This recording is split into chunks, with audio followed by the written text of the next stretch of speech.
For today's video, magluto ta og scrambled egg na dunay malunggay.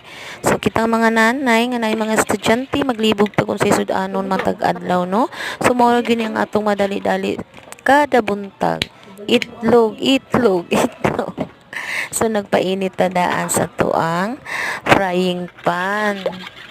So kaning ako ang itlog nga gibatil, timplado na ni siya guys.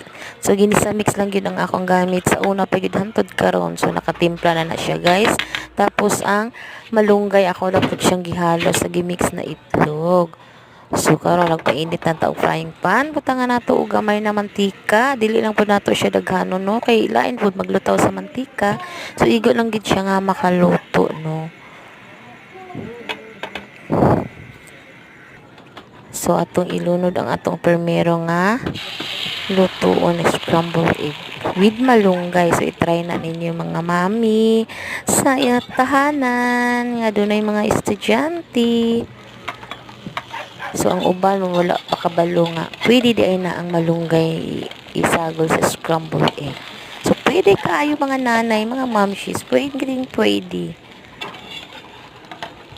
So ato na siyang balikon guys para maluto pod ang malunggay kay wala ba ako na nabuelta ang malunggay guys.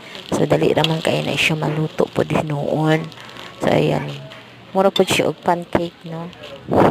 So sigurado po kayo inyong mga kaanakan diha na ganahan pod sila ni mukaon kay mahilig pod ba sila mga prito. So ayan na mo na ang ako ang primero nga naluto. So naapatay segunda guys. Ayan na.